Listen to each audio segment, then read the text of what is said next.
on YouTube. Okay. All right, it says it's being live streamed now. And that goes for all of you too. If you have to hop off during any point of this, you can just go on YouTube and catch the rest of the event, so you can get all your volunteer time. So let me share my screen. We have some slides for you.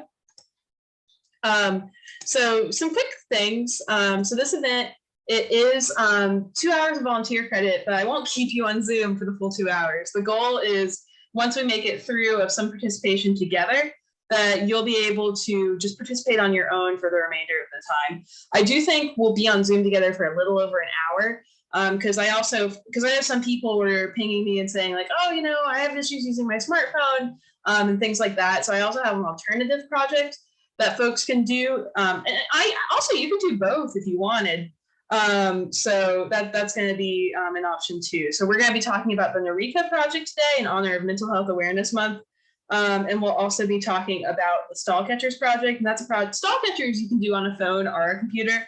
Norika, you really got to use your smartphone. But yes, this is going to be fun. I am very excited. So hello, everybody at Verizon. For those of you who just joined, this is being recorded and it is being streamed onto YouTube. And the reason we're doing that is some folks couldn't make it live. So that's why we have to stream to YouTube. So I'm just logging in on my phone so I can see the chat too. Okay. And if you want to say hello in the chat, it's nice to know that there are other human beings here too. So feel free to say hi in the chat anytime throughout. Okay.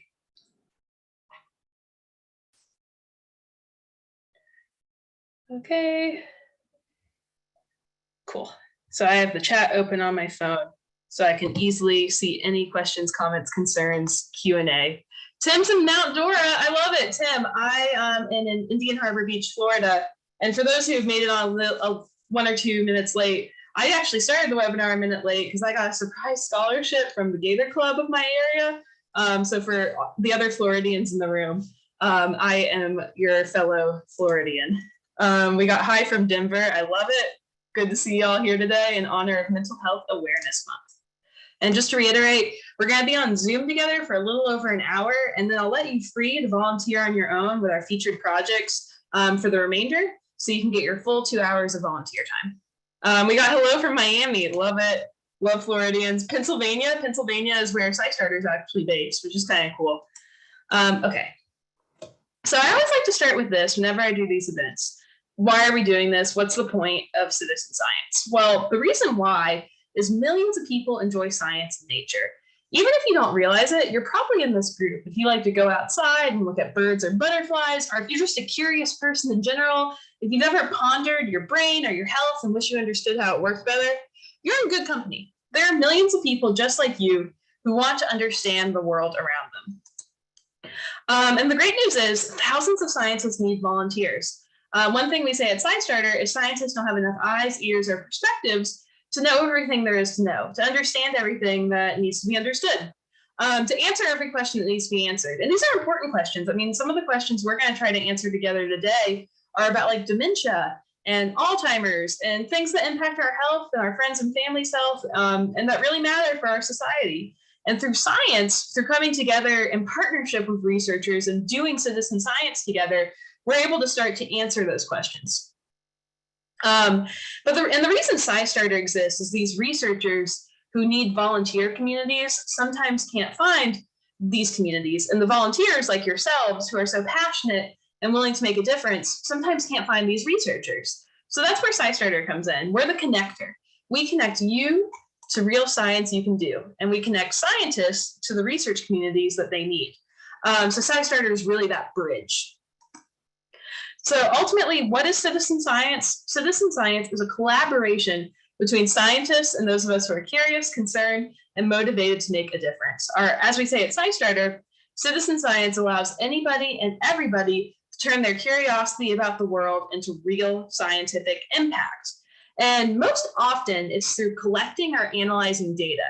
And data is just information. Data is words and pictures that you take. You know, you can use your smartphone to take a picture of a plant that you see in a city, Let's say you see a plant growing out of the sidewalk and you're like, oh, this is a really interesting plant. I'm going to take a picture of it.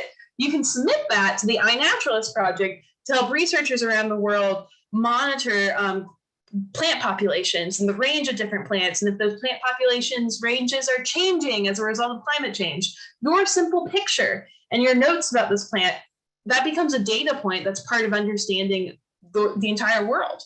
Data can also be, measurements you take. It could be like inches of rainfall. Let's say you record the number of inches of rainfall day after day where you live, and you submit that to the CocoRaws Project, which is part of the National Weather Service and a SciStarter affiliate, fun fact. But let's say you submit the inches of rainfall in your community. By doing that, you help researchers understand trends in rainfall. And if our weather is being impacted by climate change, if there's less rainfall than there used to be, or more rainfall than there used to be, you sending in those measurements, those data points, helps the scientists understand the complete picture of what's going on. And that data-driven understanding can help protect the planet and make for a safer world. Data can also be you can also analyze data as a citizen scientist. One of the projects we'll talk about today, Stall Catchers, that's a project where you are looking at videos of mouse brains and you're indicating whether or not the blood vessels in those mouse brains are stalled or flowing.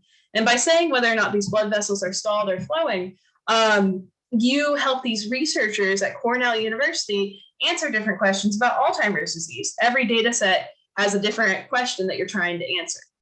So in short, citizen science is any way a member of the public meaningfully advances the scientific enterprise, but most often it's through collecting or analyzing data.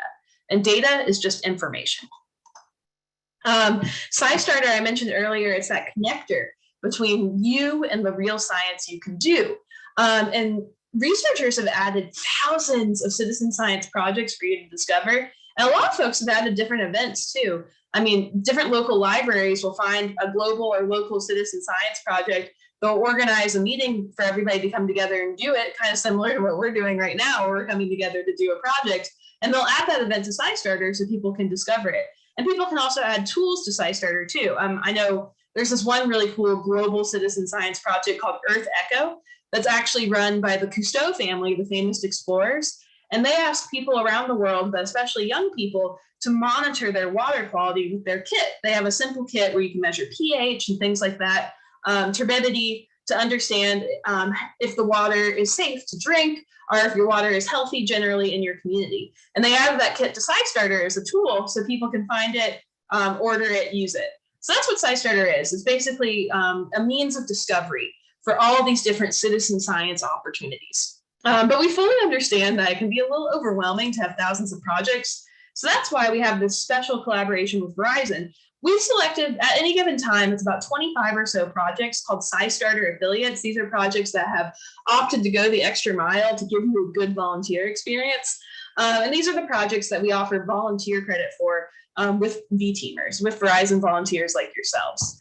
Oh my gosh, my father is invading my Zoom with the surprise scholarship I told you all about. They gave me a yard sign, which I love. And thank you, Father. I appreciate it. This has enhanced the Zoom so much more. Just a little bit of fun. But anyway, so you can go to scistarter.org/Verizon, and you can find all of our featured projects. And we have kind of an interesting system for tracking things. So you make a SciStarter account with your Verizon email address.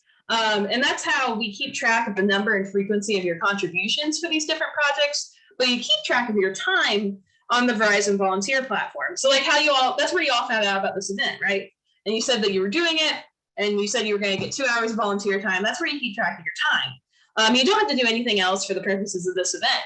But if you decide you want to participate in Stall Catchers and Eureka again after this event, you would find that you could join SciStarter's community on the Verizon volunteer platform. And I'll provide the link to do that at the end. So you could join our community. You can find the ongoing events for these two projects. They both have kind of long names, like Help Alzheimer's Researchers, Analyze Data. I think that's the name of the Stall Catchers one. And I think the Norika one is like Monitor Mental Health Science or something like that. We'll look at both of them on the platform. But you would join both of those and monitor your time through those ongoing events, but then participate in the projects and find them on scistarter.org/Verizon. So each one of these SciStarter affiliates that we have listed on this page, you make your SciStarter account, then you click on the project on this page. So we'll click on Norika together.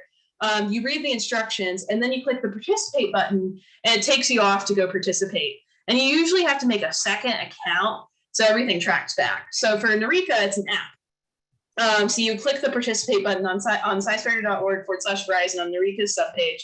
You click that participate button, takes you to the App Store, you download Norika, and then you would make your Norika account with the same email address you used to make your SciStarter account. And we ask that you use your Verizon email because that just makes life a little bit easier for us. It helps me track things in case something goes wrong. And then for stall catchers, same thing. You go to scistarter.org/Verizon, you make your SciStarter account, you click on the stall catchers subpage, you read all those instructions, you click the participate button, it takes you over to stall catchers, and then you're able to make your stall catchers account with the same email address you used to make your SciStarter account. And we'll go through this again in case that was a little fast. Part of the value of having a SciStarter account, like I said, is you're able to track the number and frequency of your contributions to these affiliate projects. And even though we only give Verizon volunteer time for 25 or so projects, you can still join other projects on the platform just like as a private citizen if you wanted to. You can see I did a project when I was in Africa called Afrobats as a participant, which was really fun, where I was able to take pictures of bats and help monitor their populations. So there's a big world out there. I mean, citizen science is as big as science itself. There's a science for something. There's a way to participate as a citizen volunteer. You know, it's everything from astronomy to biodiversity to health to zoology and kind of everything in between. And you can find all those opportunities at SciStarter. But the page that we care about today is scistarter.org/Verizon, because that's where you can get started with our 2 featured projects for today. And before I go on to talk about Norika, the first project that we're spotlighting, I'm going to pause here and see if anybody has any questions. Put those questions in the chat. And I love seeing everybody saying their locations. We got Land of Lakes, great. We got Florida is well represented today. I like it. We got Maryland. I love it. I used to live in Chevy Chase. Maryland's a great place. Got Illinois here. Cool. I'm not seeing any questions so far. So we'll just keep on going. Okay, so our first event is the Norika Project. And like I said, if you want to participate in it after today, you go to the link that you see at the top of my screen for the ongoing research project on Verizon. That's where you would log your time for any time other than today. And as you can see, it has the name Help Mental Health Research by Playing a Game. Great. Part of the reason why Darlene, who is the founder of SciStarter, and myself gave all these Verizon events really long names on the platform rather than just the project name with search results. We wanted to make it a little bit more likely for y'all to find it. So that's why, and they're very descriptive, you know, it's like, you know exactly what you're doing by reading that. Even though the name of Norika is really fun. It's like neurology, like the brain, and Eureka, like you have a discovery, which I love. And this is a particularly cool project. It's based out of Trinity College in Dublin. And it's run by a researcher named Claire Gillian. And one reason I really like this project is it's similar to the games that you would play on your phone normally, but you're playing these games for science. And what makes this project a little different is most mental health studies have been conducted in the aggregate before. So we're looking at a total population. But mental health is really individualized. Every person has different risk factors impacting their mental health based on how they grew up or based on the chemistry of their brain. It's so idiosyncratic, right? I mean, my mental health is probably so much different than your mental health. So Norika tries to get at mental health from the perspective of the individual. So by playing these games, by answering their questionnaires, by doing some of their monitoring projects, you're helping them understand you, the story of you, and they're able to draw conclusions by matching the data from all these different games together. I know a concern people tend to have is privacy. Not to worry, this project is, they have a very good disclaimer at the beginning. They're governed by GDPR, which is the European privacy law. And they are, another question I've gotten when I've done this event with Verizon volunteers before is, are they sending this back to my boss, like to my employer at Verizon? No, data is just going to Norika. Even at SciStarter, we don't see the data. We just get participation statistics. So we say that you participated X number of times. We don't see what you indicated or what questions you've answered. That's all private to the project. So that's what the page is going to look like on the spyspanner.org/Verizon area. We're actually going to explore that page together in a minute. I want us all to kind of participate at the same time.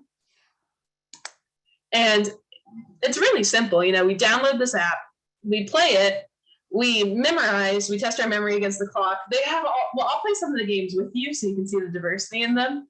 And we can also answer some questionnaires. So I'll answer some questionnaires with you all too. And these slides actually came from the research team. So I wanted to briefly go over these so you understand part of the why we're doing it. So Alzheimer's brain dementia is a big thing that the Norika team looks at. They look at risk factors, for example. We'll do one of their risk factors questionnaires. And we've mentioned the personalization. That's what makes Norika special. They're trying to have a bunch of people participate to make some personalized predictions. So they're also working off what we already know. So a third of dementia cases are preventable via 9 risk factors. So these are different things like smoking. Smoking is a risk factor. So people reduce their level of smoking. Portions of dementia could be preventable for them.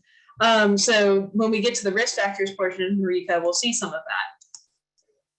And part of Norika too, like they're doing research, you're giving them data, you're helping them with data by playing the games, but they're also trying to do some educational work as well. So while you're playing, you're supposed to learn more about yourself. They'll give you insights about you, but also learn more about mental health and dementia in general. So you download it, you play, and you learn. And just some basic information about the people that we're playing alongside, I find this valuable. You know, there are 7,000 different users in over 94 different countries. Most people who have played, the mean age is age 39, but people from ages 18 to 99 have played. 62% of folks are female, 43% of folks who have participated in Eureka so far do not have a college degree. And 300 of those individuals of the sample they took of about 2,000 have a family history of dementia. So there are a bunch of different challenges. We will do some. As you can see, this is what it's going to kind of look like in the app. Like you can play these games. They're testing different things about memory. You'll get different points. Those are more just for fun. Don't stress about the points. You got some cannon blast. So as you can see, it's like a game that you'd normally play on your phone, but the researchers are learning things about how you memorize and how your mental health is. And they also, it's not just dementia in this app. They also look at things like depression, OCD. I have a video queued up for us to watch in a second about how Norika is helping people study OCD. And one reason I picked this this project for today's event is there are certain things we can do today, like we can all play the games together today, but if you want to keep going with it, there are certain challenges where they have people monitor themselves over a period of 6 weeks. So you can start doing that today too. So there's also some self-reporting aspects of this. So you can monitor your demographics, your mental health, your physical health, lifestyle, attitudes, awareness. So these are all different things that Norika is examining because mental health is such a complex thing. So all of these things impact our mental health. And you're able to, like in the app, keep track of the different things that you're doing. So we'll keep going. So just some of the basic goals of Norika: inform about dementia risk factors, develop knowledge of Alzheimer's disease, improve science literacy, and track and monitor brain health behaviors, including those relating to depression. So just the maintain your brain, we're going to learn more about risk factors for dementia, and we're going to examine how dementia risk factors can be reduced. There's also, some educational material about Alzheimer's that we'll engage with as well. And this is an interesting one. This is, they're studying science literacy on the app, but they also want to increase your science literacy. So we can do the read all about it challenge as well. And different challenges move in and out as they, wrap up certain things and publish certain research results. You can also, the multi-mood is the main one that hones in on depression. It's trying to understand why some people become depressed and find some early warning signs for depression. So these are some of their goals. They want to develop new technology. They keep on adding new challenges to answer new research questions. And they want to expand their user base. They're already pretty global, but they want to get even more global. And this is the one, the compulsive me is the one that interests me the most. The fact that you can monitor your own compulsive behavior with this project is interesting, and they're examining different reasons why. And the video we're going to watch is about how the research team in Ireland has done this particular challenge with a rugby team, which is really interesting. So, I mean, also, I just want to thank you all for, being here today, caring about these challenges. I think this is a really interesting project. It can be a little vulnerable to think about your mental health like that and have to really come to terms with it and examine it. But it really matters. And your privacy is protected with this project. You'll see that when you download the app and you read the privacy statement. They are governed by GDPR. So I think you can participate without worry. But if you don't want to reveal that info about yourself, another project that you have the option of doing today, and ideally you'll do both, is the Stall Catchers project, which hones a little bit more into Alzheimer's research. It is more of just a straight analysis project rather than having a bunch of different challenges and a bunch of different options. You are able to look at these videos of mouse brains and analyze them to help researchers draw conclusions about Alzheimer's disease. I'm going to do Eureka first. So I think both these projects are really important, and I'm really delighted to be able to talk to you all about both of them today. But I'm going to really delve into Norika, and we'll watch some videos about Norika, and I'll demo participating in the app about Norika first. But I'm going to go ahead and stop sharing my screen and put the links to participate. Oh, 1 second.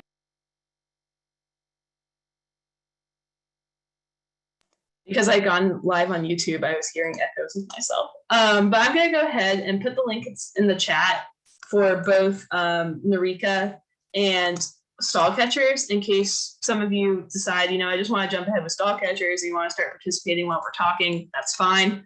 But I want to make sure everybody has access to all the links. Okay, so here's the link to Norika. And then let me give you the link to Stall Catchers. Stall Catchers, where art thou? There you are. And I know we have some Verizon folks watching live on YouTube, so I'm going to go ahead and put those links in the YouTube comments as well. And I know some people watching on YouTube might not be from Verizon. If you're confused about what we're doing here, SciStarter has a collaboration with Verizon to offer different citizen science volunteer opportunities related to our affiliate projects. So, you can still participate in these projects too. They are open to the public. They are open to all. But today's event is really targeted at Verizon volunteers. It's just a chance for us to come together and celebrate Mental Health Month by doing these projects. Okay. So I'm going to share my screen again. Share sound. All right. So here I am. I made it to scistarter.org/Verizon. Fun fact about SciStarter and our community on Verizon, you can actually get volunteer credit for doing the tutorial that we have embedded here, and you get a cool badge. So that's not what today's event is for. However, it is an option for you. The mental health research playing games is different than the Alzheimer's research event IDs. So today's event, you get volunteer credit just for having RSVP'd for the webinar, so you don't have to do anything else for that. If you want to participate again after today in either of these projects, you go to the separate event IDs for both of those projects and you do them. But today's event, you're already covered for volunteer time based on RSVPing for this webinar. I just saw someone ask that, so I just wanted to make that clear. Okay, so let's do Norika. So let's say I already made my SciStarter account with my Verizon email. If you're not already logged in, there's a pop-up that forces you to do that. And now I'm going to scroll down on the page and find Norika. Some of you may just click the link I put in the chat to go directly to it. That's great too. And here I am. Here's Norika. If you ever want to do this again and you don't feel like watching this whole webinar, you can read these step-by-step instructions. Basically, they boil down to download the app. You can do it through either of these buttons right here. Make your account on Eureka with the same email address you used to make your SciStarter account, and then start playing. But I really like this video right here, so we're gonna all watch it together because the researcher from the project explains, why she's doing what she's doing. So I'm gonna mute myself and play this video.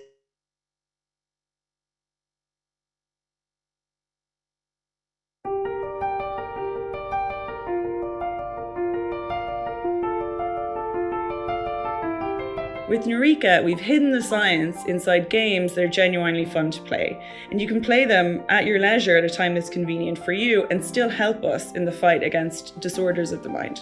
To some extent, all of these tasks have been identified as early markers of key changes in the brain that might precipitate dementia. 450 million people around the world are currently suffering from a mental health condition. A further 50 million are living with dementia, and that number in particular is set to rise as our populations age in the next 30 to 50 years. Another gap that we have in research at the moment is that we tend to find effects that are small and detectable when we have a group of people, so a group of people with depression and a group of people without, and we can identify, maybe lifestyle factors or early events that differentiate those groups. But when we look at any individual within those groups, we can actually say very little. So really what this project is about is using modern techniques of data science to bring together multiple layers of evidence so we can start to make predictions that are meaningful on an individual subject level, not at these group levels, which we can't really action clinically. The more you play, simply put, the more we learn about the brain. The more we learn how it changes day by day, how you improve your ability with practice, and how some people's performance might change faster or slower than other people's. Eureka is a free app that's available on the Google Play Store and on the App Store for iOS.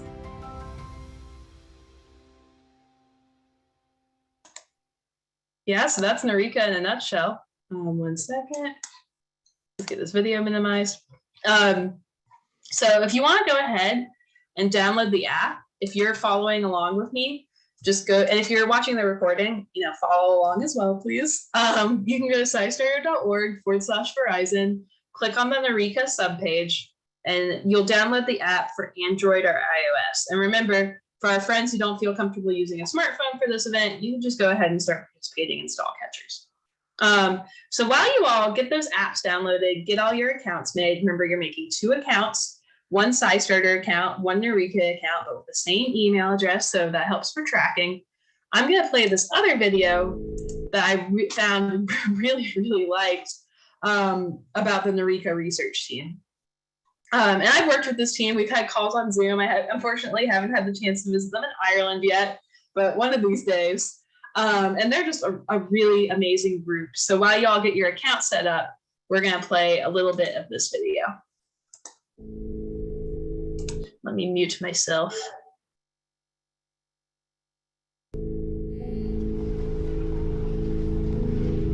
Recent research shows that Ireland has one of the highest rates of mental health conditions in Europe. It is estimated that nearly 20% of our population has experienced some form of mental health episode. In European terms, that accounts for nearly 84 million people. Changemaker Claire Gillen is based at the world-renowned Global Brain Health Institute at Trinity College Dublin. What we're trying to do at GBHI, or one of the goals, is understand, what puts someone at risk for a disorder of the mind and how we can give people back the tools to mitigate that risk themselves. Claire's lab is combining the latest app technology with citizen science in order to track behaviour in real time. Working with the players of Monaghan Rugby Club, she hopes to get a clearer picture of habits and behaviour, both from an individual and group level. My lab is interested in using data science to better understand the brain, why we behave the way we do, and what complex interactions exist between our genetics, our environment, and certain psychological states. We hope that by leveraging this powerful technology, we can improve how we treat people who suffer from disorders of the mind, but also improve the brain health of the population at large. So there's basically a lot of decision points that one has to make in determining... Claire and her team at the Gillen Lab are looking at how our behaviour and mood can be related to brain health, and how our behaviour is then linked to more chronic conditions, such as compulsive behaviour and addiction. And to make sure that the data transfer there is done. What we're looking at is how people get stuck in episodes of illness where it seems like all the mental health experiences that they have, their stress, their anxiety, their sleep, are actually reinforcing one another over time. And we think of that as being an acute state of mental illness, and that these network models can really help us understand the unique form that takes for different individuals.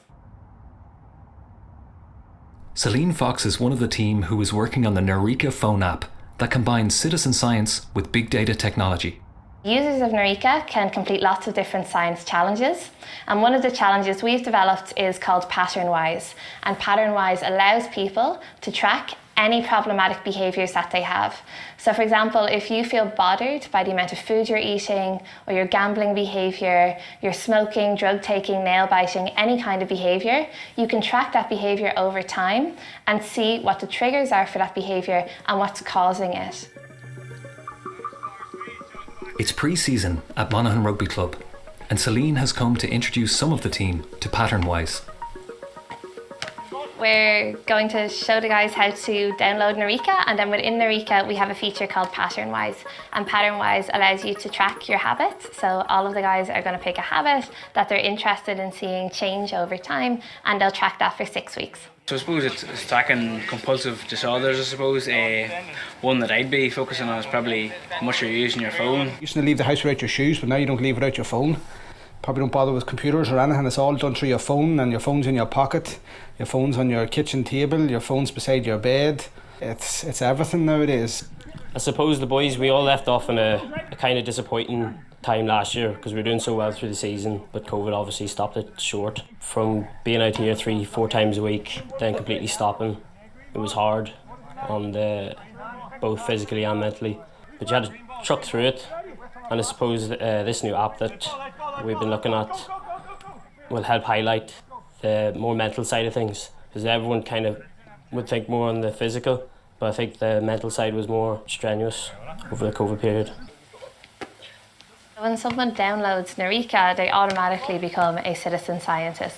And that means that they're really helping us to understand brain health, but also to solve the big mysteries in brain science. So there's a lot of value not only to us by collecting people's data, but also to people who use the app themselves. And every time they complete Pattern-Wise, a graph of their data is updated so they can see those changes in their own habits over time. From the demonstration, you can see that there's questions to be asked and you have to answer them. So it's going to make you think about your answers, and it is only 3 times a day. So hopefully as time goes on, you'll see the trends change personally, and the study will hopefully learn something from it too.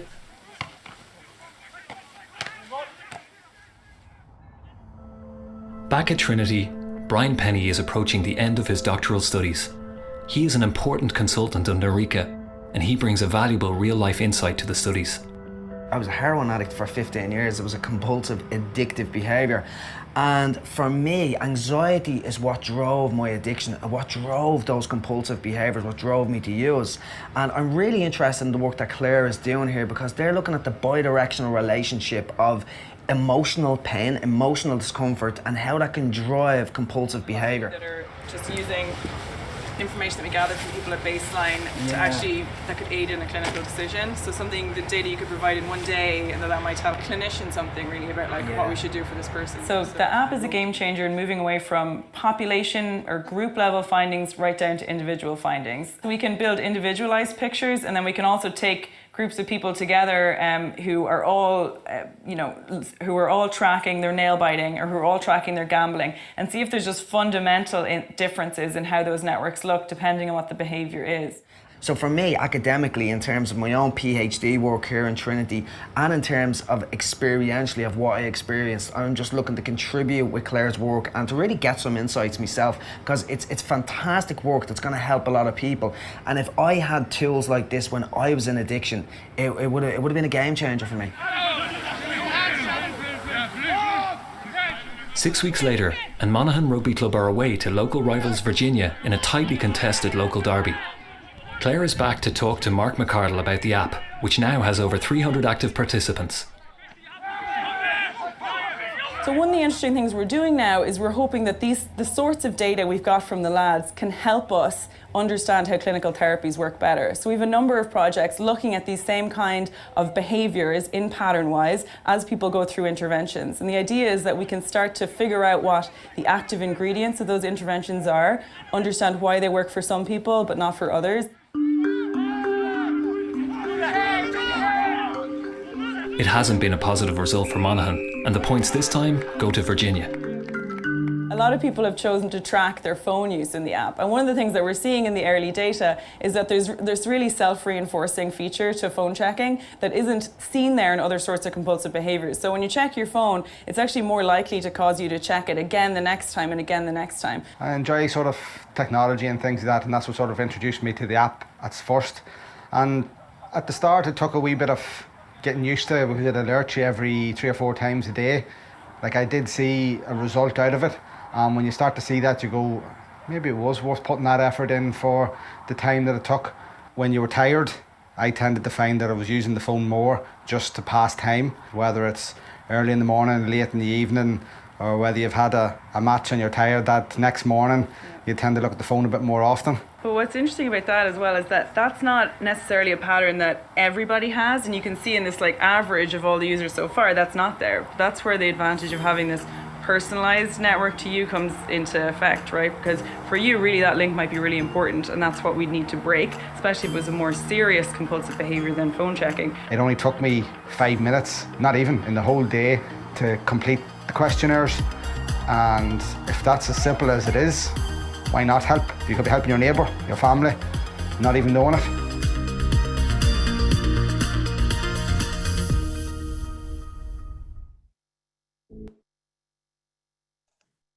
So I like that video in part that I think it gives a good update of where the project is at right now. I also think it's interesting because it shows that, you know, this is a global project. People are participating in it from all around the world, but it can be used at a hyper-local level, or just with one team, or just with one individual to understand what's going on with that individual. So I just think that's pretty cool stuff. Someone said, if we accidentally sign up with our personal email, the site allows us to add another email. You can just add another email on SciStarter for sure. And yeah, you don't have to use your Verizon email. It just makes life easier. But if you used your personal email, that's okay. I understand. That was a question we got in the Q&A. Okay, so I'm gonna go back and share my screen again. So ideally, you all will have made your accounts by now while we were getting educated. That was pretty cool, I think. And you're gonna have participated. You click the participate button for Android or the participate button for iOS. We have another question in the Q&A. Does a person starting with Alzheimer's already can participate also? Yeah, anyone can participate in these projects. That would be great. All are welcome. These projects are open to everybody over the age of 18, no matter what their mental state is. Okay, and I'm gonna actually share my screen on my phone, and I'm gonna show you, I'm gonna go through the process of using the app just to show you all what it's like. All right, I am now sharing my screen. I'm gonna click on Norika. So I made an account this morning. I deleted my old account. I made a new one because I wanted to go through what it's like for you all to participate. And as you can see, when you click the home button, it takes you to all these different challenges you can do. You can also fill in some info about you with different things about you. And there's some free play you can do. So you can do different games here. Let's look at our settings. So there are some, this isn't relevant to us, study ID. We're not participating in a specific study. If for anyone who has questions about privacy, you can read through this at any time. So we will never share personally identifiable information, such as your email address, with anyone. The reason they're able to send it back to SciStarter is by making a SciStarter account. You give permission to send your data back to SciStarter. So participate in research, allow email communication. You can download your data or erase your data at any time as well as part of their privacy protections. Research info and consent. Basically everything that you want to know about what you've consented to and accessing your data is here. They have some resources.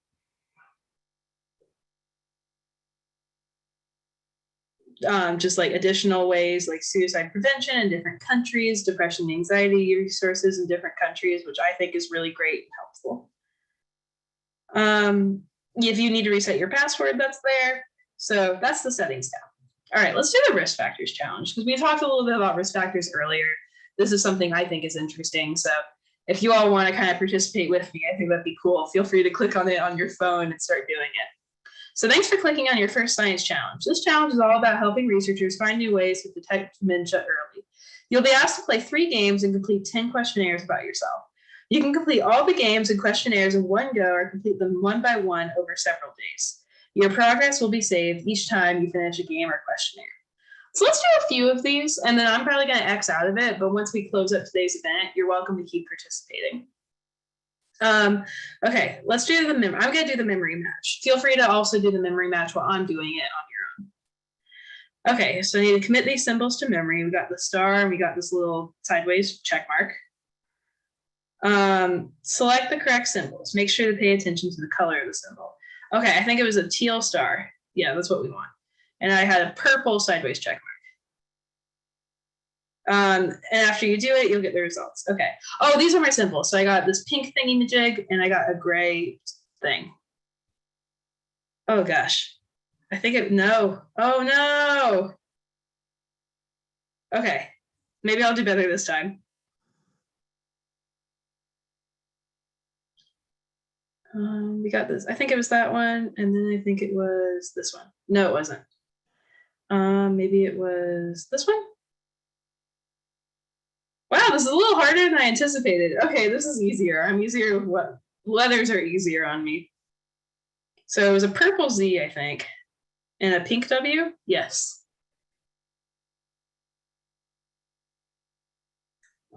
Okay.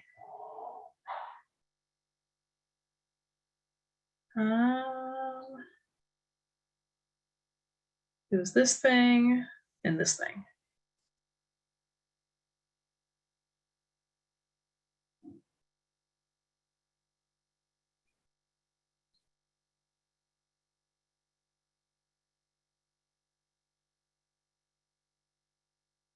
Okay, I'm getting better at this. I like this. I'm learning some strategies.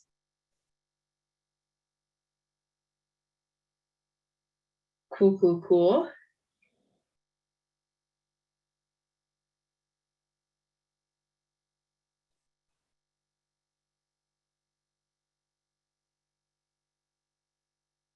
Okay, let's keep it going.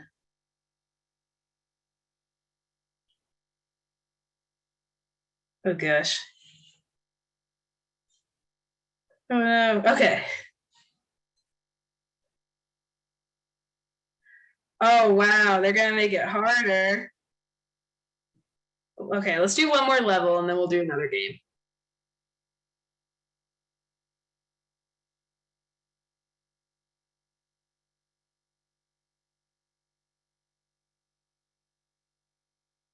Okay, these are all the same color. That helps.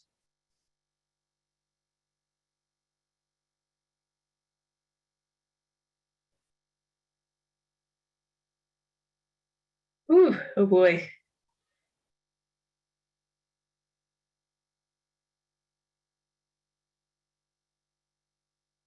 Oh no. And they're all purple. Oh gosh. Okay, I'm gonna do better this time.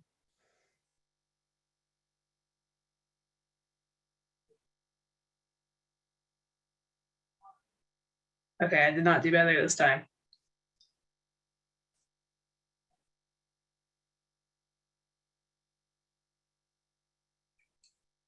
Okay. And what was the last one?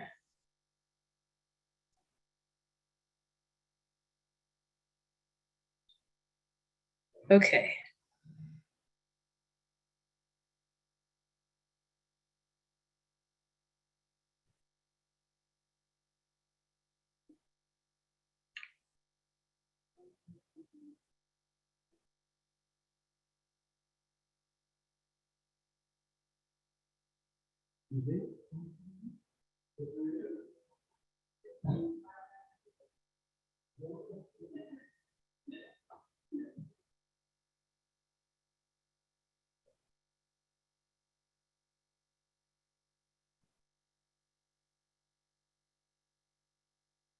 Okay, I'm getting better at this. Oh, the next level is really hard. Oh gosh. Okay, I'm gonna do one more level then we'll move on to a new game. Actually, wait, let me exit out. I'm sure you want to quit. All your unsafe projects will be lost. That's okay. So let's exit out of there for now because I see some questions. Someone said, okay, Ted was trying to follow along. I love it. That's good, Ted. Yeah, that was Ted was saying in the Q&A different things I needed to click on. That's a good strategy. Kind of like taking notes for yourself. Okay, so multi-mood was the one about depression. Maybe we can give that one a try. And feel free to participate alongside as we do this. Welcome to multi-mood. This science challenge is all about tracking how you feel throughout the day and understanding how and why that changes with time. We'll show you a graph of your mood each day that you can access through an interactive dashboard. In multi-mood, you will rate your mood twice a day over 8 weeks and complete a depression questionnaire once a week. So if you all want to keep participating in it after today's volunteer event, you can monitor your time through the ongoing Eureka event on the SciStarter volunteer platform. Okay, so I'm going to answer some of these questions. I was indicate how you feel over the past week. I actually really was bothered by things that don't normally bother me. I often felt like eating. This doesn't apply. I felt pretty good about myself. I was a little distracted this week. Did not feel depressed. Maybe a 1 for that one. I did feel hopeful about the future. I'll give this one a 2. This one a 3. I talked a lot. I wasn't lonely. People were friendly. I did enjoy life. No crying spells. No sadness. I fought with my roommate a lot, so we'll give that a 1. I could get going. And the past week, if I see a mental health practitioner, nope, not in the past week. I haven't taken an antidepressant, not in the past week. Okay, when do I want to do this again? I wake up early, so I'll put 6. And in the afternoon, we'll give it like 7 p.m. Cool. So that's an example of an ongoing questionnaire that you can keep doing. Okay, let's dive back into one of these games. Pattern-wise, have you ever found yourself checking your phone over and over and over again, even though you know there's nothing new to see? Yes, today actually. Have you ever noticed that you check the door even when you know you've locked it? Definitely. That you diet or exercise in a rigid way that's sometimes harmful for you? That's actually not a problem for me. Have you ever wanted to track your bad habits over time and then visualize them on a graph daily? Pattern-wise allows you to track your bad habits over time, charting how much you spend on them, when they tend to occur, and the thoughts and feelings that go along with them. The goal is to help you and scientists understand how these habits develop and how we can defeat them. To complete pattern-wise, we're asking you to rate your compulsivity 3 times a day over 6 weeks. It's a pretty cool one. What do I do compulsively? I think the phone thing is a big problem for me. So checking my phone. No, not cleaning. I wish I compulsively cleaned. Checking my phone. Checking your phone includes checking emails, instant messages, social media, news updates, and any other app updates on your phone. Yes, I am addicted to social media. And pattern-wise, we will send you push notifications 3 times per day. In each prompt, we'll ask you to tell us about the previous 2-hour time window. So we'll do 6 to 8 a.m. to 8 p.m. This is pretty good for me. Okay. In relation to checking your phone, have you ever received clinical treatment? Nope. Has checking your phone? Yeah, sometimes I check my phone way too much. No clinical treatment. Does checking your phone cause you not significant, but I do it too much. We'll give it a 2. Yeah, I definitely check my phone before I clean. We'll give that a 2 as well. Because of checking my phone, my private leisure activities are impaired. Yeah, I'll give that a 2. It's definitely not It's not at all, but I don't think it's severe. My ability to form and maintain close relationships. Let's also give this a 2. Okay, so that's pretty cool. What's a meta mind? Oh, this one's cool. You are the captain of the Battlestar Norika. Your mission is to travel through the human brain. As you travel on your spaceship, you will learn how lifestyle factors can affect your brain and mental health. To complete this game, play all 5 rounds and answer some questions about yourself. All right, let's play this entire game. Let's do it. MetaMind. The aim of this science challenge is to understand how well you can reflect your own abilities. This is an important function of our brain called metacognition. To play this game, you will need to choose the image with more dots and rate how confident you are that you made the correct choice. All right, I'm ready for this. MetaMind round 1. Your brain contains around 86 billion neurons. In this round, 2 brains will appear side by side. The goal is to navigate your ship to the brain with more dots. You will use the rating scale shown below to rate your confidence. Touch any section on how, oh, cool. So you can change your confidence here. So if you're low, you're that. If you're high, you're that. Let's check that the scale is working properly for you. If you were very sure that you made the correct judgment, what would you rate? Certain. Very unsure? Guessing. Well done. Now let's practice playing the game. Select the brain with more dots and rate your confidence. Be quick. Rate your confidence as quickly as possible. All right, choose the brain with more dots.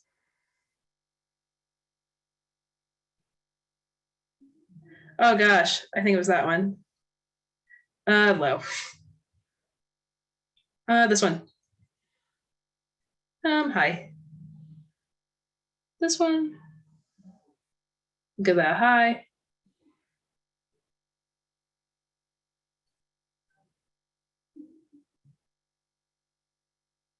Based on your performance, you will start the game at difficulty level 13. Okay, that's about mid. I appreciate that. Touch the icon your ship is orbiting. Okay, so we're going to this one. Did you know that optimal sleep duration, 7 to 9 hours per night, can protect against depressive mood? Good sleep hygiene is important for your mental health. In this round, 2 pillows will appear side by side. Navigate your ship to the pillow with more dots. All right, let's start this thing. This one. High. That one. Oh, I think that was wrong, so we'll put low. This one. Medium confidence. This one. Pretty high confidence. This one. Pretty high confidence. Also high. Also high.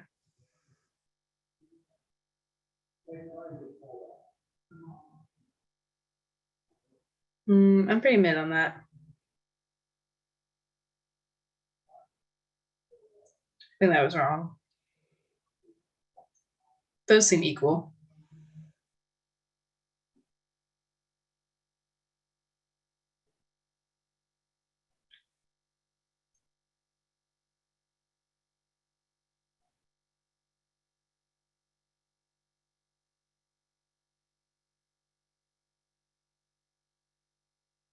Okay, we're still going.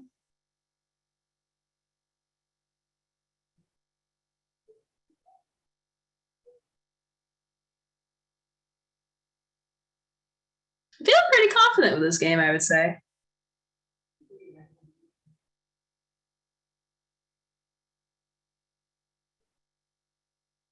Let's see how I did.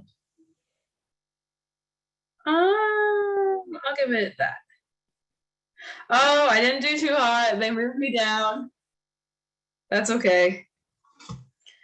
Did you know reported loneliness is higher among women compared to men? In this round, 2 speech bubbles will appear side by side. Navigate your ship to the bubble with more dots.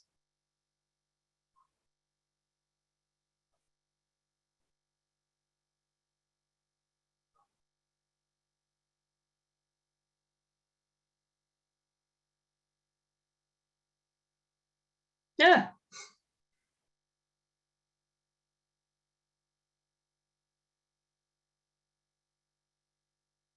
No, okay.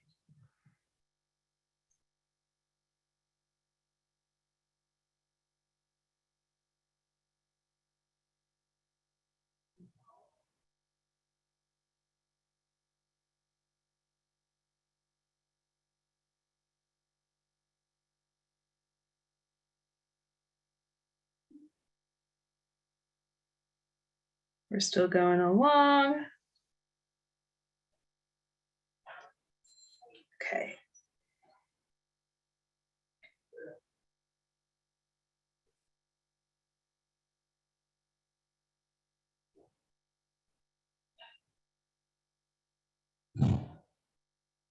I'm just making my best guesses here, you know.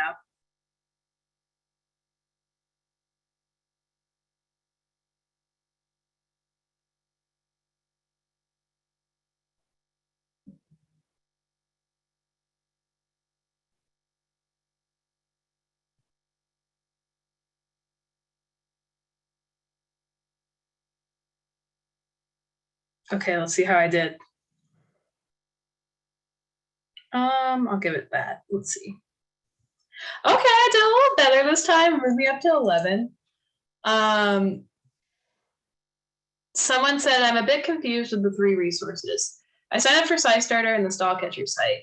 I have not downloaded the Eureka app yet. Can you quickly explain the relationship again? Oh yeah, so the reason, so today's event is in honor of Mental Health Awareness Month. And we have Norika as the first project we're doing. And I know some people didn't want to use smartphones, so I went ahead and put the Stall Catchers link in the chat. That's a different project. That's also about mental health. That's more tuned in on just Alzheimer's disease. So I put Stall Catchers in there in case people wanted to participate in that instead of Norika. But ideally, we'll do both. So they're 2 different projects. And this isn't relevant for today's event because you already recorded your time. But if you want to do Norika again, you use the link I'm putting in the chat for the Verizon volunteer platform. And if you want to do Stall Catchers again after today's event, you use the link I'm putting in the chat to the Verizon volunteer platform. So these 2 projects, they're separate projects. I just think they have complementary topics. Because Norika is broad and it's about dementia, mental health, depression, and has a bunch of different challenges. Stall Catchers is just about Alzheimer's and you're conducting analysis of Alzheimer's data. But I wanted to provide both options for people to do today. So that's the question we got. And for today's event, you don't use the links I just put in the chat. Those are just for people who want to use it later.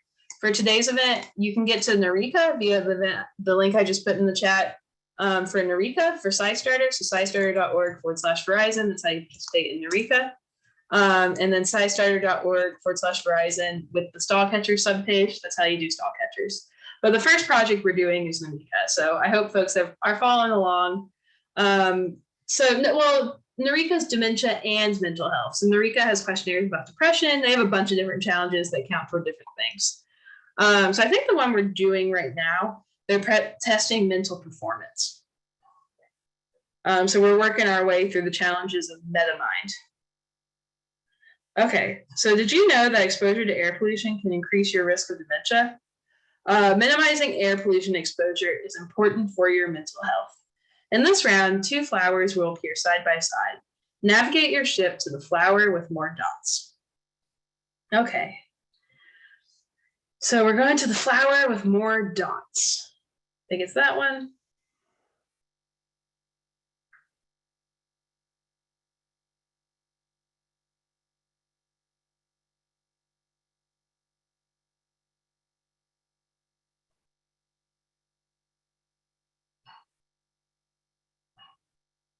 We're just chugging along here.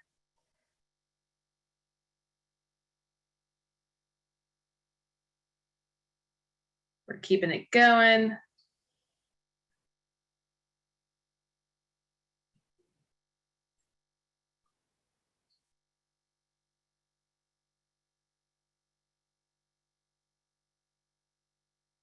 I hope y'all are playing along too and doing some Eureka as we're going.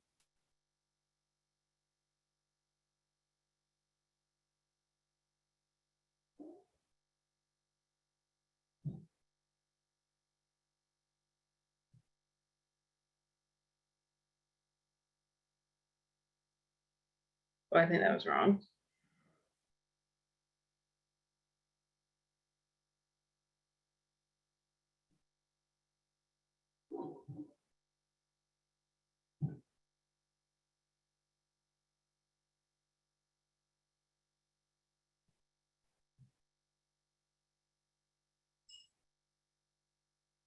And that might have been wrong. Let's see.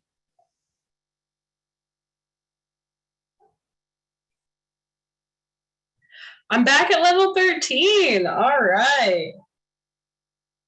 All right, now we're doing this one. Did you know that sugar intake from sweet foods increases the risk of mood disorders? A healthy diet is important for your mental health. In this round, 2 apples will appear side by side. Navigate your ship to the apple with more dots.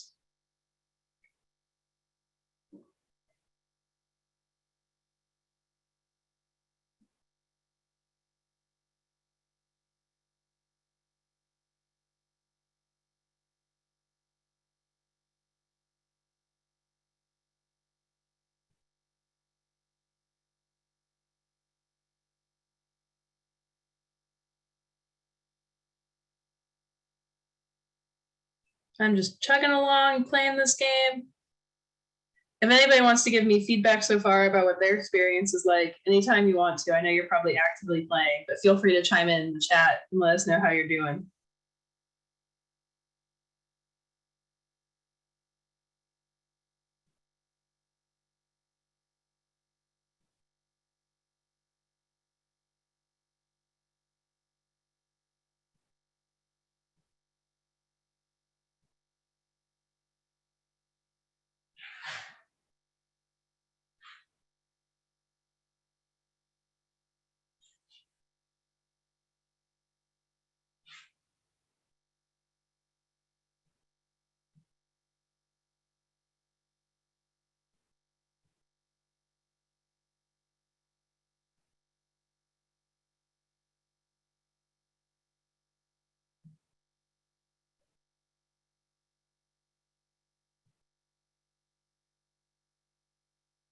This is fun. I'm really excited to see how I did with this round.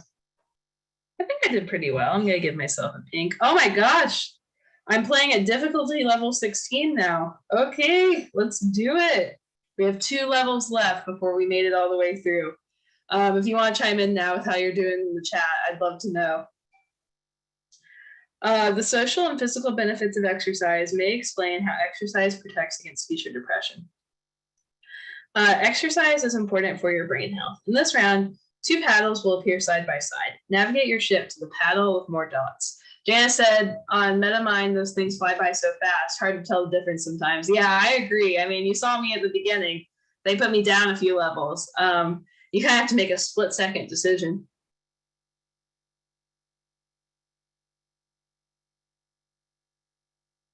Okay, so we'll choose the paddle with more dots. Pretty high confidence.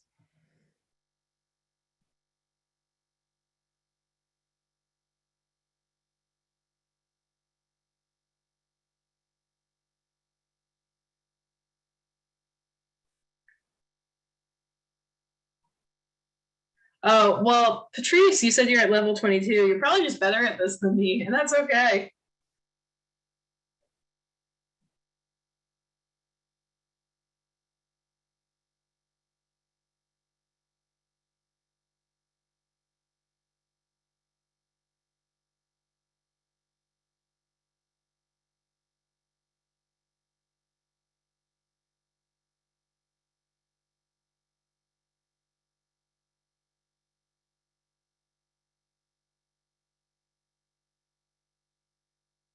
Yeah, no, I want this one.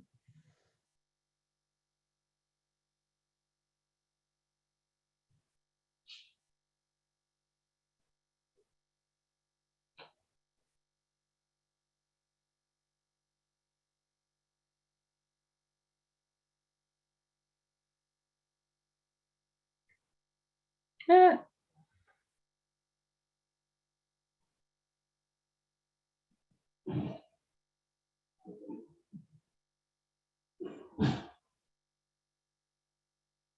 Let's see how I did. I don't think I did too hot in that round. Okay, let's do the last level. MetaMinder achievement unlocked. Okay, so now I can answer some questions about depression. Let's see. My mind's pretty clear. Things have been pretty easy. I'm not too restless. I do feel hopeful. I'm making decisions. I think I'm useful. My life is full. I enjoy things. Okay. So you can keep on going and do more questionnaires, but I'm going to stop there. And I'm going to move to some other parts of this, what's it called? This game. So sleep, I'm going to do the sleep questionnaire. So sleep is one of the most mysterious functions of our brain. We know it is hugely important for maintaining a healthy brain for memory, decision making, and of course, mood. Would you mind telling us about how you sleep? Happy to. I don't have difficulty falling asleep. I fell in a deep sleep last night. I haven't woke up while sleeping. I don't have a difficulty getting back to sleep. I don't wake up easily. I don't really toss and turn. It's not something. I do feel refreshed. I feel unlikely to sleep after sleep. I always want to go back to bed. I'm gonna give that too. Poor sleep doesn't give me headaches or make me irritated. I always want to sleep more, but they are enough. I know they are. Poor sleep made me lose my appetite. No. Doesn't make me hard to think. I do feel vigorous after sleep. Fatigue was relieved. Yes. Not making mistakes at work. I am ultimately satisfied. Don't forget things. Sleepiness hasn't interfered with my daily life or lose desire. I don't have difficulty getting out of bed. Doesn't make me tired at work. I do have a clear head and my life is not painful. Why this matters. There's so much to say about sleep, so it's hard to know where to start. One interesting fact is that sleep is involved in a process called memory consolidation, where memories of things we experienced during the day are stored for later use. Less sleep prevents this important process from taking place and therefore interferes with our ability not just to recall facts and figures, but also skills. Cool, so they have a lot of those different questionnaires you can do. So if you don't really like doing games as much, you can just answer questionnaires. But if you do like doing games, you can do some games. For my last game, I'm gonna do some Cannon Blast. Then I'll quickly review stall catchers with you all, and then I'll let you loose and just participate for the remainder of the time. So I'm gonna do easy Cannon Blast. Okay, how do I play this one? I think they actually explain it. Yes, I would want to quit. In one of the questionnaires. Our home.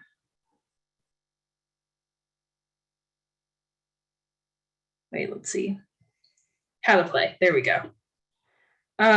So you tap the screen to aim, you tap to fire. Collect the diamond by aiming the cannon, tap anywhere in screen, and then firing balls by tapping the gumball machines left or right. Sometimes the ball fired will be good, other times it'll be bad and disintegrate before reaching the diamond. The pink and purple balls can change from good to bad during the game. Figure out the color ball is likely to be good and try to fire that color. Finally, with 100 balls, collect as many diamonds as you can. Watch out for bad balls. Your supply will run out fast so you don't avoid them. Good luck. Okay, let's hit that diamond. Oh no. I'm not going to be good at this.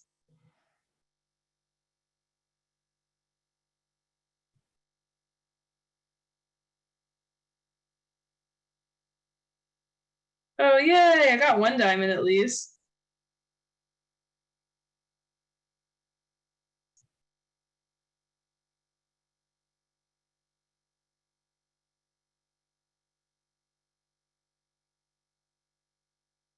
I think the purple ones are more likely to be bad for me. Yes.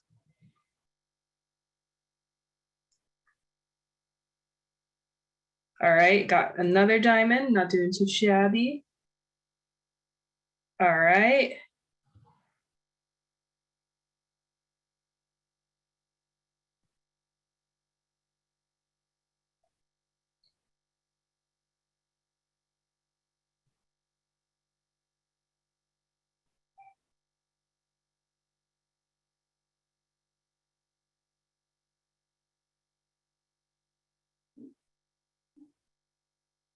Oh my gosh, this is so hard.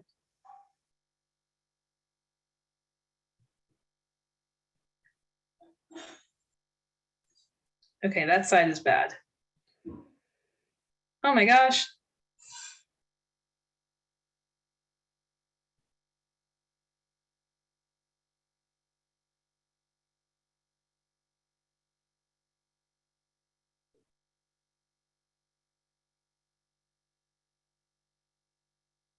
Come on, Diamond.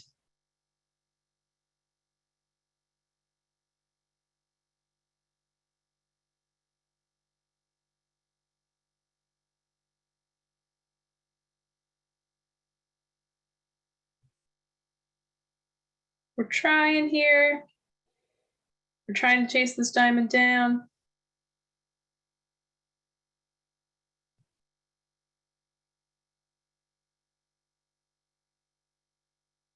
Come on, Diamond.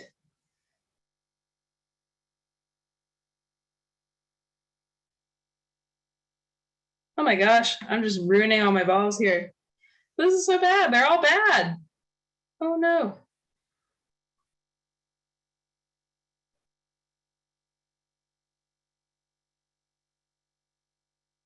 Okay, I got another one.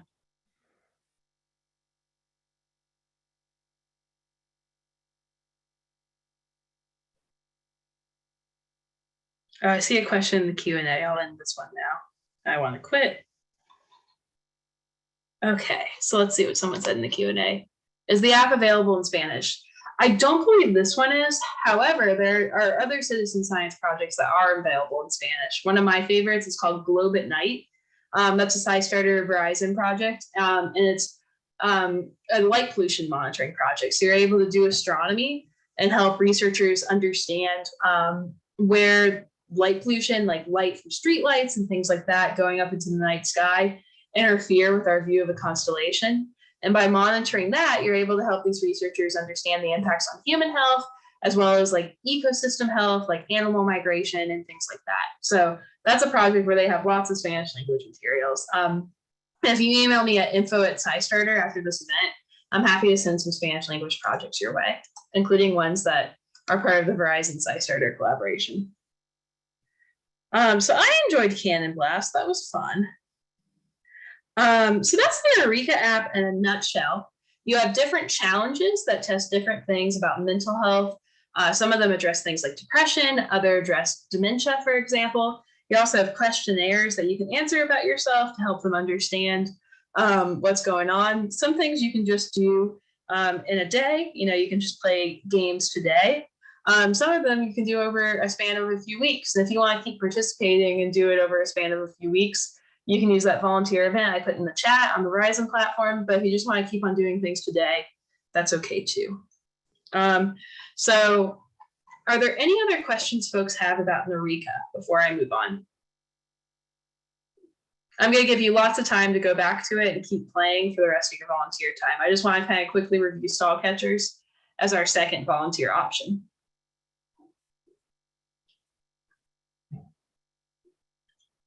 Okay, I'm not seeing any questions, so I'll stop sharing here.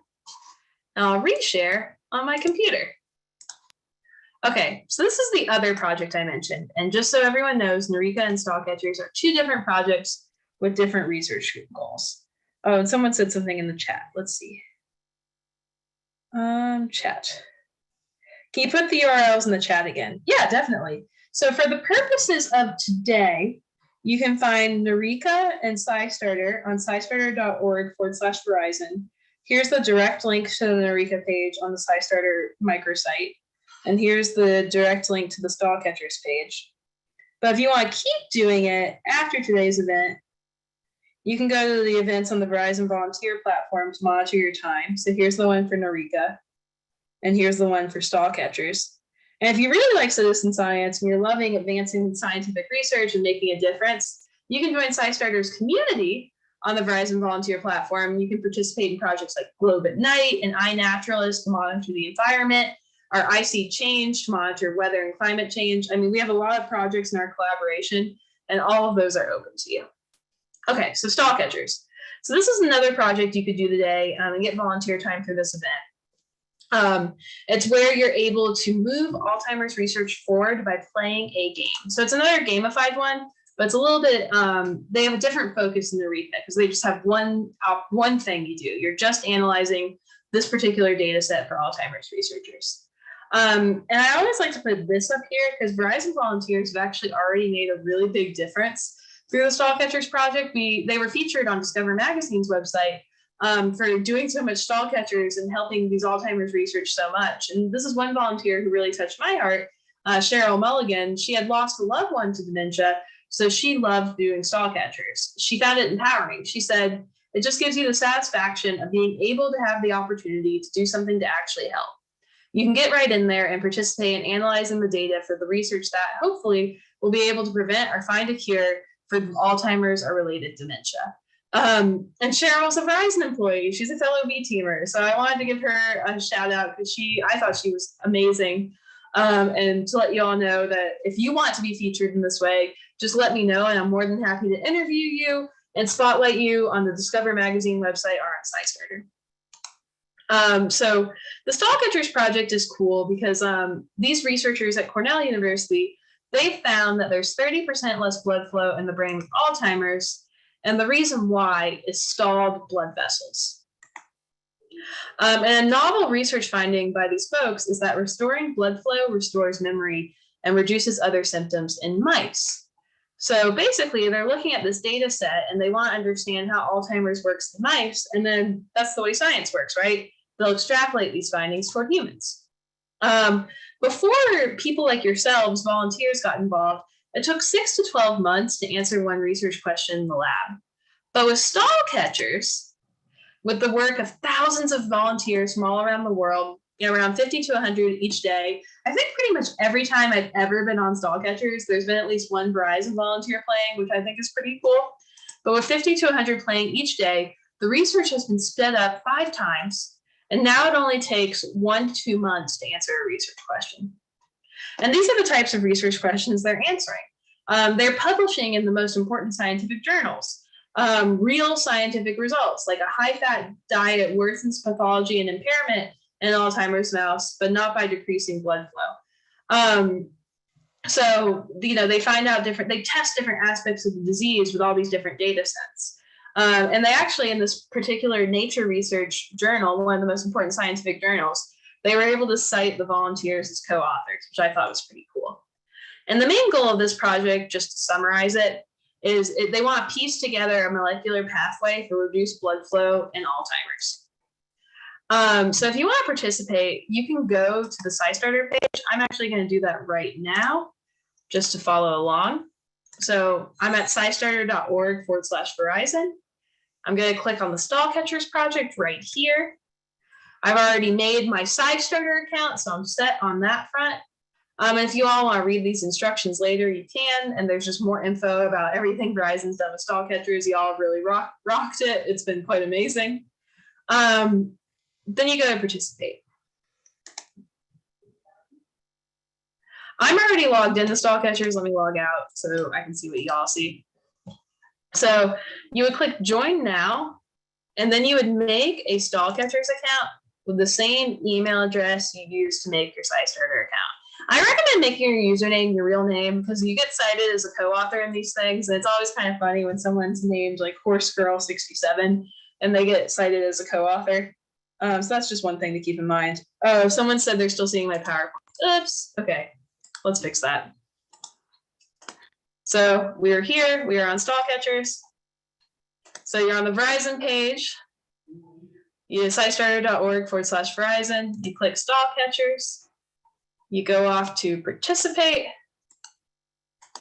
Takes you to Stall Catchers. Oops. Let's reload. I am out of Chrome memory. Amazing. Okay, but this is what you see when you're on Stall Catchers. And then you use your email address, the same one you used to make your SciStarter account, to make your Stall Catchers account. So I'm already signed up, so I'm going to go ahead and log in. And this is what it looks like once you make it through all of the account stuff. I'm on a Verizon team. You can change your team anytime. You can make your own team. We've had Verizon folks create their own league, which I think is pretty cool, and have some friendly competition to see who can do the most Alzheimer's research. I think engineering team 1 is pretty much in the lead for the rest of time, but there's a pretty good competition going for second place if you all want to try to do that with other folks at Verizon. And I made a team called All Verizon Squad, just because I wanted to give anybody at Verizon a team they could be on if they want to. And anytime you want to get back to the virtual microscope, you can just click catch. Oops, out of memory. You can just click catch and it'll take you back here. I'm going to close out some of the tabs we don't need anymore so we can have some more memory here. There we go. Okay, so this is a video of a mouse's brain, and we're testing something different about Alzheimer's. The thing about stall catchers is they pepper in different training videos throughout. So some of the videos are for the live data set that we're doing right now. It says 100% of the data set is verified here. But what that really means is there are only a few videos left in the data set. I know this because I was playing yesterday, and only like 13 other people have analyzed the video I was analyzing. And usually like 1,000 or so people look at it before they, close the door on the research result for that video. So there's still a few videos left in this data set. So you look at the circled area and you look at the flow of white inside the circled area that most closely matches the shape of that circled area. That flow of white is a blood vessel. And you want to see if in that flow of white, there are any persistent black spots that aren't moving. If there are, those are stalls. And if they're moving, they're not stalled. So in this one, I definitely see some stalls. You see the stalls right here. So you click stalled, and then you click on the thing where it's stalled. And yeah, this is probably a train. No, this is a video. Yeah, this is a video for the live data set. About 4,000 people have said it's stalled. A common question I get with stall catchers is why can't robots do it? The answer is robots aren't good enough yet to conduct this analysis. We still need your human eyes. However, there are machine learning techniques at play that give you an accuracy score. And what that really means is how often your annotations of these videos agree with the rest of the catchers. If you tend to agree with the catchers more often, your view is more accurate and your scores get a higher weight. But that being said, so I'm pretty sure this one's flowing. So I'm gonna say flowing. If you feel really strongly and you think a blood vessel is stalled, you can put it in the comment box. As you can see, this one's pretty obviously flowing. 4,000 other people said it was flowing. And stall catchers takes accuracy really seriously. So they have found that the crowdsourced result is often more correct than like a lab text result, whatever undergraduate they would have been paying to do these annotations. So this is a good research-based result. And by doing these annotations, you're helping research. That being said, I know people tend to get scared about making the annotations because they think, what if I mess up the research? Don't be afraid. Just give it your best guess because the power of the crowd has your back. The crowdsourced answer will most likely be correct. Oops, my computer got a little overwhelmed there. All right, I think you all can still hear me. So let's do one more video here. So as you can see, the quality of the data can be a little uneven. That's just the way research works. Sometimes the lab data is good, sometimes it's not as good. It just depends. So we're looking at the circled area. We're looking at the flow of white in the circled area. I'm pretty sure this one's flowing. I don't see any stalled, unmoving black spots. And this is a new video, so only 21 other people have annotated this one so far. So if I had strong feelings about it, if I thought it was stalled, I would say here, I could say which movie frame it was stalled in. Okay, so I'm gonna ask you all to vote on this next one. I'll monitor the chat to see what you think. Do you think this one is stalled or flowing? So we're looking at the flow of white. Hold on, we're freezing up here. Let me just refresh. 1 second. Let me mute myself here.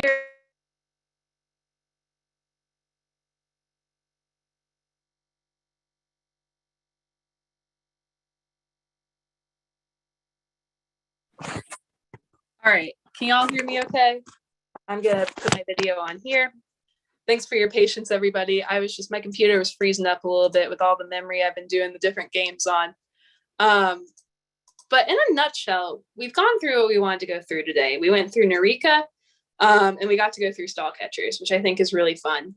I want to see if anybody else has any questions before we kind of wrap things up today, because I wanted to give you 30 minutes or so to either do Eureka or do stall catchers, or do both to your heart's content, and get the remainder of your volunteer time for this event.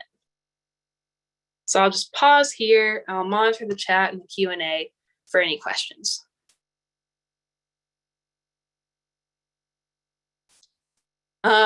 So I think I covered most of the questions people tend to have with these. One more pro tip I'll give you for stall catchers is on their website. They have a pretty cool blog that you can go through. So they will explain the different research results that they've been publishing about Alzheimer's. They'll give different catchers shout outs on the blog. So I do often recommend that just because it's a lot of fun. Someone said, can you please put a link where I can find the Spanish app? So there's not a Spanish language version for Norika, I don't believe. But the one project on the Verizon SciStarter collaboration that does have some Spanish language materials is Globe at Night. And you can find that via our community on Verizon. I'll go ahead and pull our community link up in case you really like citizen science, you want to keep doing it with us. And there are a lot of Spanish language citizen science projects that aren't, included in the SciStarter Verizon collaboration. If you find a project that you really love and you're like, hey, Verizon and SciStarter, like, let's say you're on the SciStarter project finder with your friends and family, and you find a project that you think is just like the bee's knees, you can message me. I'm at info@scistarter.org. That's my email. And I can work with them to get them up to snuff and add them into the Verizon collaboration. There are additional MOUs we have them sign and things like that to make sure that they're going to provide the Verizon volunteers an especially good experience. Because like some project leaders, they may take like a week to respond, and for Verizon volunteers, we just ask that they respond a little bit faster because you all are part of a special collaboration. So that's one reason that we have only like 25 or so projects that we offer Verizon volunteer time for. But if you find a Spanish language project that you think rocks and you want it in the SciStarter Verizon collaboration, you can do that. I see Muneria, she said in the chat that that's something she cares about. If you want, I'll put my email in the chat now. It's info@scistarter.org. There's one Spanish language project that's one of my favorites that I've done that maybe we could include. It's called Canario, which means canary in Spanish. And that's a project where people build their own air quality sensors, and they're able to monitor particulate air quality. And that project is based out of Colombia in Bogota. And they have done so much to monitor the air quality in Bogota, specifically related to air pollution with commuting. So Canario, I've also done the Canario project. I built my own air quality sensor and was able to monitor the air quality in my neighborhood in Florida. So that's a project. If you're interested in Muneria, if you think you and your team would do it, they're Spanish language first, and their stuff is translated to English, which I think is kind of cool that they have, really good Spanish language volunteer engagement. So I could definitely work on getting that in the Verizon volunteer collaboration with SciStarter. I'm not seeing any more questions from folks. Oh, someone asked, are the hours automatically sent for Verizon? For this event only. Generally, you would, so you already RSVP'd for this event, so you're good on hours for this one. But if you want to keep doing Norika and stall catchers, you need to use those ongoing events I mentioned. So I'll put the one for Norika in the chat. I'll put the one for stall catchers in the chat. This is where you would go after today's event. So after 2:00 Eastern, after 30 minutes from now, that's where you would keep participating. Someone said, I'm getting a potentially harmful site warning. Sometimes Verizon will surprise us and add a new firewall. I did send all these links to get whitelisted when we were onboarded into Verizon. So if you're seeing that, you may have like a new firewall for Verizon. But these are all projects that have been approved by Verizon for inclusion in the project. So I would just report that to the volunteer support. I might have to do some additional whitelisting. if there's like a new type of firewall. I mean, one thing the corporate responsibility team at Verizon has told me is Verizon's just such a, because I was like, hey, can you warn me when like part of the company is going to have a new firewall? And they said, it's a really big company and these things happen. So, we just kind of react to it as we see it. And I'm not seeing any more questions. So, I mean, if you want to go ahead and drop off and start playing Norika and stall catchers and start for the remainder of the 30 minutes for your volunteer time, that's totally fine. If you have more questions for me, I'll stick around for a few minutes. Also, I'm always happy to join any of your staff meetings. I do that quite a lot because I think it's fun to facilitate any of the projects in the SciStarter Verizon collaboration.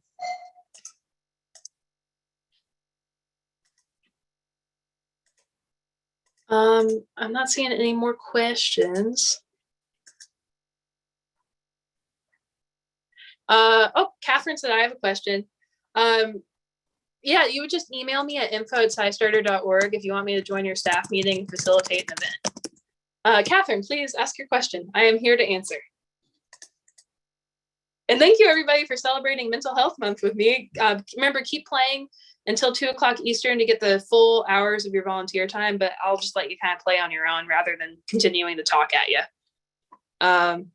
What is my name again? I am Caroline Nickerson. It's great to meet you.